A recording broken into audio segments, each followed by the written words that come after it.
첼시가 레알 마드리드를 탈탈 털고 결승에 올랐습니다. 스코어는 2대 0이었습니다만 내용을 보면 그 이상의 압승이었다고 해도 과언은 아니죠.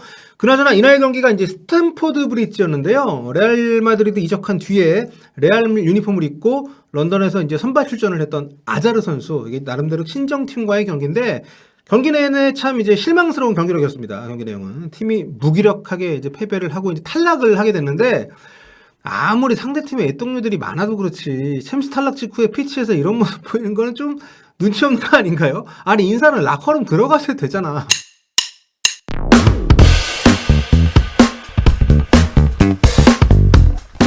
첼시의 투엘 감독이 레알을 마음껏 요리한 시합이었습니다. 슈팅 숫자 15대 7, 특히 후반전은 오롯이 첼시가 지배했던 45분이었는데요. 전술적으로 나름 열심히 준비했던 지단 감독도 투엘의 뛰어난 임기응변 그리고 활동량의 차이를 극복하지 못하면서 특히 후반전에 정말 굴욕적인 경기를 했습니다. 캉테와 조르지뉴가 중원을 틀어주었고요. 앞에 크카모 완전 해체가 되지 않나 이런 생각이 들 정도로 1, 2차전 통틀어서 다 제대로 역할을 못했습니다. 앞에서는 뭐 베르너, 하베르츠, 마운트, 퓰리식 이런 아주 쌩쌩한 선수들이 속도전으로 공수에 걸쳐서 레알 마드리드를 무기력하게 만들었던 그런 경기였습니다. 어제 맨시티도 그랬습니다만 점유율이 아무것도 아닌 게 요즘 축구의 스타일이죠. 공을 얼마나 오래 또 많이 소유하고 있느냐 보다 패스를 얼마나 많이 다양하게 구사하느냐 보다 공을 갖고 있는 순간에 얼마나 완결성 있게 경기를 하느냐, 또 점유보다는 속도가 중요하다는 거를 이제 이번 4강전 두 매치업이 입증을 해준 것 같습니다. 특히 여기 보시면은 첼시가 오늘 점유율이요 32%밖에 안 됩니다. 레알 마드리드가 68%였으니까 공을 갖고 있던 시간은 레알 마드리드의 절반이 안 됐던 거예요. 토트넘이 패스도 334개밖에 안 했습니다. 레알 마드리드가 2배 더 많이, 그러니까 공도 많이 갖고 있었습니다만 패스를 700개를 넘게 했어요. 근데 그 대부분이 그렇게 의미 있는 위치까지 올라가지 못하고 외곽에서 많이 돌았다는 거죠. 그런데 이제 패스 700개 넘게 하고 슈팅은 달랑 7개였으니까 특히 후반 들어서는요 레알 마드리드 슈팅이 2개가 전부였습니다. 진짜 이번 경기 후반전은 축구사의 길이 남을 만한 첼시의 하드 캐리가 아니었나. 개인적으로는 이제 골 넣은 베르너도 이날 플레이가 좋았습니다만 이 팀은 진짜 어느 한 명을 딱 따로 꼽기가 어려울 정도로 정말 팀 자체가 아주 잘 이렇게 꽉 짜여진 완성도가 높은 그런 느낌을 줍니다. 투엘 감독이 괴물이라는 생각은 안 할 수가 없어요. 램파드 감독한테 미안합니다만 램파드 감독이 있던 시절에 비해서 정말 촘촘해지고 정말 선수들이 한 발씩 더 뛰는 모습들이 경기 보이니까, 그래도 굳이 제가 한 명을 MOM을 꼽자면 저는 이제 개인적으로 캉테를 꼽겠습니다. 수비가 나면 물론이고요. 이날 뭐 키패스도 3개나 했고 공격 포인트는 없었습니다만 두 골에 모두 결정적으로 관여를 했죠.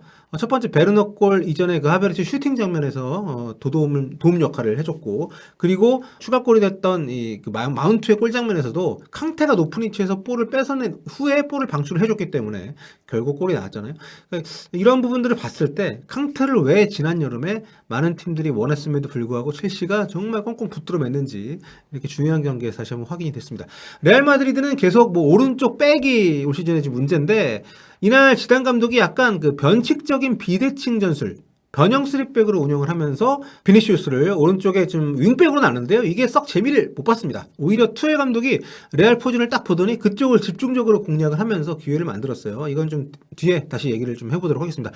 아무튼 하베르츠 골대샷 2번에 쿠르투아 선방쇼가 아니었다면 아마 이 시합 진짜 뭐 4대0, 5대0까지 나도 이상하지 않을 정도로 첼시가 특히 후반전은 완전히 뭐 일방적으로 몰아붙였습니다.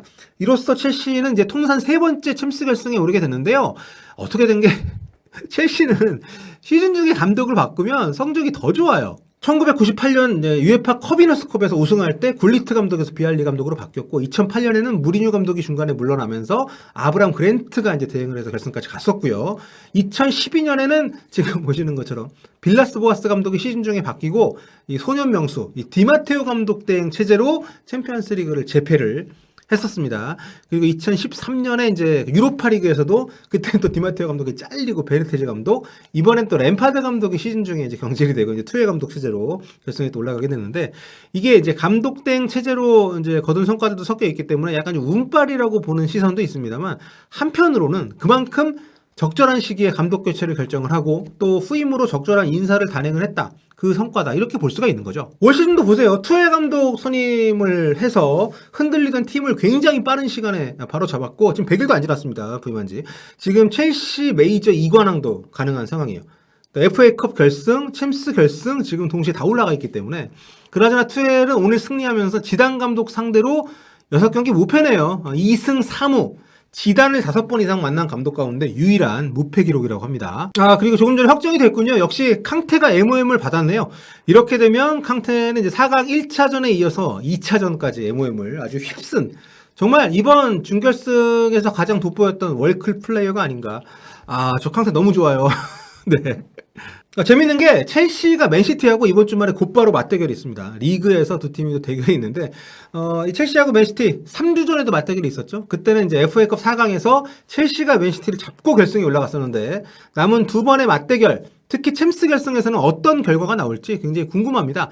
투엘이냐 펩이냐 굉장히 좀 전술 집착하는 전술 천재들 간의 대결이기 때문에 더욱더 어떤 전술을 들고 나올지 아주 기대가 되고요.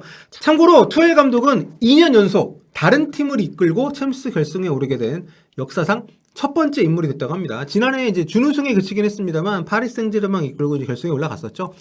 자, 앞에서는 제가 이제 캉테 위주로 설명들을 주로 했었는데, 여기 이제 그 AI 평점, 그리고 포메이션 보면서 좀 더 얘기를 하고 마무리하겠습니다. 일단 저는 에두아르드 맨디 골키퍼. 이날 굉장히 안정적이었죠. 칭찬합니다. 선방도 있었고. 상대팀 크루트와가 좀 슈퍼 세이브를 많이 했기 때문에, 좀 돋보이긴 했습니다만, 아마 첼시 팬들은 전혀 부럽지 않을 거예요.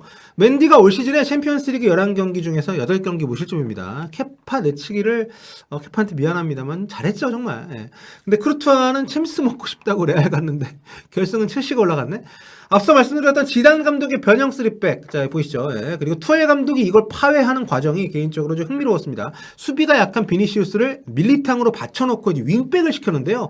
오히려 이게 그 첼시한테는 좀 주된 공략 포인트가 됐어요. 7회뿐만 아니라 그 3백 중에 또 리디거가 언더래핑 이렇게 올라가면서 마운트와 7회의 전진을 좀 돕기도 했습니다. 반대쪽에 크리스텐센은 수비에 집중을 한 반면에 리디거는 굉장히 수시로 올라갔기 때문에 자 반대쪽도 생각보다 좀 허술했습니다. 레알 마드리드가 특히 나초 여기 나초 나초처럼 이 바스라지는 어떤 그런 수비력? 네, 안타까웠고, 또 페어플레이도 안 해가지고 좀 아쉽더라고요. 막판에 이제 퓰리식이 교체로 들어오고 나서는 거의 뭐 정신을 못 차리더라고요. 돌파 허용하고, 완전 멘붕 상태가 온 것 같이 더티한 플레이도 하고. 자, 그리고 이날 그 베르너는 괜찮았습니다. 얻어 걸린 골이라고는 합니다만, 정말 위치 선정, 마무리 아주 좋았고요. 또 침투나 압박 같은 기본 교양 과목도 굉장히 잘 해냈습니다. 최근 폼이 좋았던 하베르츠가 오히려 결정력이 좀 아쉽긴 했습니다만 그만큼 이 베르너, 하베르츠 이 두 명의 독일 병정들이 레알 마드리드 문전을 수시로 넘나들었다는 거 그것만으로도 굉장히 효율적인 공격이 이루어졌다고 볼 수 있는 거죠. 마무리가 아쉬움이 뭐 있긴 합니다만 어떻게 본다면 마운트의 쐐기골이 없었다면 이렇게 얘기를 못할 수도 있습니다. 막판까지 힘들게 가다가 뭐 따라잡힐 수 있는 위험이 있었기 때문에 하지만 또 결정적일 때 한 방을 또 해준 에이스 마운트 선수의 존재도 이날 역시 돋보였습니다. 이로써 챔피언스리그 통산 3번째 올 잉글리시 파이널 프리미어리그 팀들 간의 결승전이 성사가 됐습니다. 2008년에는 첼시와 맨유, 2019년에는 리버풀하고 토트넘, 2021년에는 첼시와 맨시티 이렇게 됐는데요. 참고로 첼시는 올 잉글리시 챔스 파이널에서 진 적이 있습니다. 우리에게는 이 첼시의 패배보다도 박지성 선수 때문에 기억에 선명한 바로 모스크바 결승전이었죠. 근데 이때 박지성 명단 제외한 퍼거슨 감독의 선택은 지금 생각해도 정말 좀 보통 사람 아닙니다. 그 사람도. 자, 뭐 첼시 팬들한테는 존 테리의 승부차기 실축 당시 받은 충격이 더욱더 선연하게 남아있긴 하겠습니다만 이번엔 맨시티 상대로 어떤 경기를 펼치게 될지 장소는 터키 이스탄불입니다. 자, 오늘 여기까지 할게요. 지금까지 저는 볼리TV 서유기였습니다. 여러분 언제나처럼 구독 부탁드릴게요. 다음 시간에 뵐게요. 안녕.